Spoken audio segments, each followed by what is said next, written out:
Hello everyone, ఈరోజు మనము science and technology related ఒక కరెంట్ అఫైర్ టాపిక్ని చూద్దాము.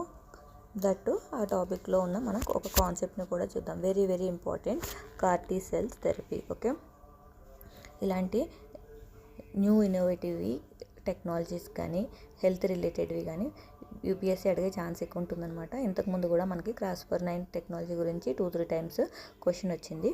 మనము ఈ వీడియోలో కార్ టీ సెల్స్ గురించి చూద్దాం.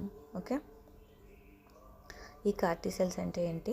నార్మల్గా రీసెంట్గానే ఇండియా ఒక లివింగ్ టెక్ని అప్రూవ్ చేసిందనమాట 2025 జనవరిలో బ్లడ్ క్యాన్సర్స్కి. ఈ ప్రాసెస్ అన్నది ఎలా జరుగుతుందో, ఈ కార్ టీ సెల్స్ అంటే ఏంటో క్లియర్గా మనము ఈ వీడియోలో చూద్దాము. ఫస్ట్ మనము ఒక క్యాన్సర్ సెల్ గురించి చూద్దాము. ఈ క్యాన్సర్ సెల్లో ఈ లుకేమియా సెల్ గురించి చూద్దాం. ఈ లుకేమియా సెల్ ఏంటంటే, ఈ లుకేమియా సెల్ ఇక్కడ ఉంది కదా, ఈ లుకేమియా సెల్కి ఒక యూనిక్ ఫీచర్ ఉందన్నమాట. దానికి CD19 అనే యాంటీజెన్ ఉంటుంది. ఓకే, ఈ యాంటీజెన్ వేరే ఏ బ్లడ్ సెల్స్కి ఉండదు. For example breast cancer cells కానీ వేరే క్యాన్సర్ సెల్స్కి ఉండదన్నమాట. ఇది ఒక యూనిక్ ఫీచర్. ఇది మనకు డైరెక్ట్గా ఒక MCQ ఒక స్టేట్మెంట్లో అడిగి కూడా ఛాన్స్ ఉంది. ఈ CD19 యాంటీజెన్ అనే యాంటీజెన్ ఓన్లీ లుకేమియా సెల్కే ఉంటుంది అని అడిగితే మనం ఎస్ అని పెట్టాలన్నమాట. ఎందుకంటే ఇది ఏ క్యాన్సర్ సెల్కి ఉండదు. సో మనకి ఇప్పుడు యాంటీజెన్ ఉంది కాబట్టి మనము CD19 యాంటీబాడీని క్రియేట్ చేసాం. ఈ CD19 యాంటీబాడీని ఎలా ఇంజెక్ట్ చేసామంటే బాడీలోకి, నార్మల్గా మనకి కిల్లర్ టీ సెల్స్ ఉంటాయి కదా, ఈ టీ సెల్స్ ఏం చేస్తాయంటే మన బాడీలో ఏదన్నా క్యాన్సర్ సెల్స్ ఉంటే వాటిని కిల్ చేస్తాయి అన్నమాట. టీ సెల్ డ్యూటీ దట్టు ఏదంటే సైటోటాక్సిక్ టీ లింఫోసైట్ అనమాట. ఒక పర్టికులర్ సెల్ వచ్చేసి ఆ సెల్ ఏం చేస్తుందంటే మన బాడీలో ఏదన్నా క్యాన్సర్ సెల్స్ ఉంటే వాటిని కిల్ చేసేస్తుంది. ఈ టీ సెల్కే ఒక రిసెప్టర్ కూడా ఉంటుంది. ఇట్లా ఇక్కడ ఉంది కదా, ఈ రిసెప్టర్ ఉంటుంది. మనం ఇప్పుడు ఏం చేసామంటే మనము CD19 యాంటీబాడీని క్రియేట్ చేసాం. క్రియేట్ చేసి ఈ టీ సెల్ రిసెప్టర్కి అటాచ్ చేస్తామన్నమాట. ఇలా అటాచ్ చేసి మనము లుకేమియా క్యాన్సర్ సెల్ని కిల్ చేస్తాం. ఇప్పుడు ఇది ఉంది కదా, ఇది వెళ్ళి దీన్ని ఇలాగా లాక్ చేస్తుంది.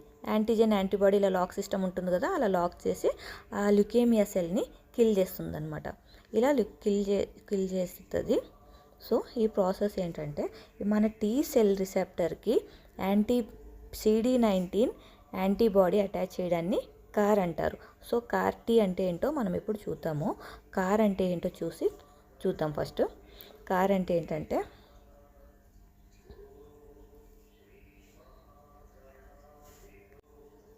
అంటే ఏంటంటే, టీ సెల్లోని ఉన్న రిసెప్టర్ని ప్లస్ CD19 యాంటీబాడీని కలిపి కార్ అంటారు. ఓకే, ఈ టీ సెల్ రిసెప్టర్ని ప్లస్ ఈ CD19 యాంటీబాడీని కార్ అంటారు. ఓకే, డిఫరెంట్ కలర్ చేసేస్తాను. ఈ రెండింటిని కలిపి కార్ అంటారు. కంప్లీట్ టీ సెల్ని ఈ కార్ని కలిపి కార్ టీ సెల్స్ అని అంటారనమాట. ఓకే, మీకు అర్థమైందని అనుకుంటున్నాను. ఇది కొంచెం కన్ఫ్యూజింగ్ ఉంటుంది, ఇంకొకసారి చెప్తాను, మళ్ళీ చూడండి. నార్మల్గా మన బాడీలో టీ సెల్స్ క్యాన్సర్ సెల్స్ని కిల్ చేస్తాయి. మనం ఇప్పుడు స్పెసిఫిక్గా లుకేమియా సెల్ని కిల్ చేద్దాం అనుకుంటున్నాము. టీ సెల్లో ఒక రిసెప్టర్ ఉంది. ఆ రిసెప్టర్కి మనం తీసుకొచ్చి CD19 యాంటీబాడీని అటాచ్ చేసాము. అలా అటాచ్ చేయడం వల్ల ఈ టీ సెల్ అన్నది డైరెక్ట్గా వెళ్ళి లుకేమియా సెల్స్ని కిల్ చేస్తుంది. ఇంతకుముందు ఈ CD19 యాంటీబాడీ అటాచ్ చేయకముందు టీ సెల్ ఏం చేస్తుంది, మన బాడీలో ఉన్న ఏదైనా క్యాన్సర్ సెల్ని ర్యాండమ్గా వెళ్ళి కిల్ చేసేస్తుంది. ఇప్పుడు ఇది ట్రైనింగ్ ఇచ్చామన్నమాట. మనం దీనికి CD19 యాంటీబాడీ ఇచ్చి నువ్వు వెళ్ళి లుకేమియా క్యాన్సర్ సెల్ని కిల్ చేయి అని మనము ఇన్స్ట్రక్షన్స్ ఇచ్చాము. సో ఇప్పుడు ఇది వెళ్ళి టీ సెల్ టీ సెల్కి యాంటీబాడీ యాడ్ చేసిన తర్వాత అది కార్ టీ సెల్ అయిపోయింది కదా. సో ఆ కార్ టీ సెల్ వెళ్ళి లుకేమియా సెల్ని కిల్ చేస్తుంది అనమాట.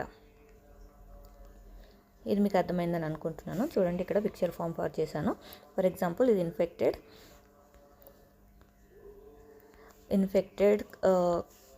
సెల్, క్యాన్సర్ సెల్ అని అనుకుందాం. సో మనం ఇప్పుడు యాంటీబాడీ ఈ టీ సెల్ వెళ్ళి దీన్ని ఇలాగా లాక్ చేస్తుంది అనమాట. లాక్ చేసి మనం దీని దగ్గర ఏముంది, యాంటీజెన్ ఉంది. మనము ఈ టీ సెల్ రిసెప్టర్కి యాంటీబాడీ అటాచ్ చేసాము. అటాచ్ చేయడం వల్ల దీన్ని కిల్ చేసేస్తుంది. ఈ ప్రాసెస్ ఎలా జరుగుతుందంటే ప్రొసీజర్ ఎలా జరుగుతుందంటే మనము పేషెంట్ బాడీలోంచి టీ సెల్స్ కలెక్ట్ చేస్తారనమాట సైంటిస్ట్స్ కలెక్ట్ చేసి ఆ టీ సెల్స్కి CD19 యాంటీబాడీ యాడ్ చేసి మళ్ళీ పేషెంట్ బాడీలోకి ఇంజెక్ట్ చేస్తారనమాట. దీన్ని లివింగ్ డ్రగ్ అని ఎందుకు అంటున్నామంటే పేషెంట్ బాడీలో నుంచే ఒక లివింగ్ డ్రగ్ తీసి మళ్ళీ దానికి యాంటీబాడీ అటాచ్ చేసి మళ్ళీ పేషెంట్ బాడీలోకి ఇంజెక్ట్ చేస్తున్నాం కాబట్టి దీన్ని లివింగ్ డ్రగ్ అంటున్నాం. మనము ఇలా నార్మల్గా బయట నుంచి ఇంజెక్షన్లా కాకుండా యాంటీబాడీస్లా కాకుండా ఇలా రేడియోథెరపీలా కాకుండా ఈజీగా మనము క్యాన్సర్ సెల్స్ని కిల్ చేస్తున్నాం కాబట్టి దీన్ని లివింగ్ డ్రగ్ అని అంటున్నాం అనమాట. ఐ హోప్ మీకు ఈ ప్రాసెస్ అర్థమైందని అనుకుంటున్నాను. కరెంట్ అఫైర్స్లో ఎందుకుందంటే మనం డ్రగ్స్ అప్రూవ్ చేశారని చెప్పాం కదా. ఫస్ట్ డ్రగ్ వచ్చేసి మన ఇండియాలో NexCAR19 అనమాట. సెకండ్ వన్ వచ్చేసి క్వార్టామి డ్రగ్. ఇది ఎవరు డెవలప్ చేశారు అన్నది కూడా నేను ఇక్కడ ఫ్యాక్ట్స్ ఇచ్చాను, ఒకసారి చూడండి. బెంగళూరు బేస్డ్ బయోటెక్ స్టార్టప్ అనమాట ఇది క్వార్టామి అన్నది. NexCAR19 అన్నది ఇమ్యూనాక్ట్ వాళ్ళు డెవలప్ చేశారు.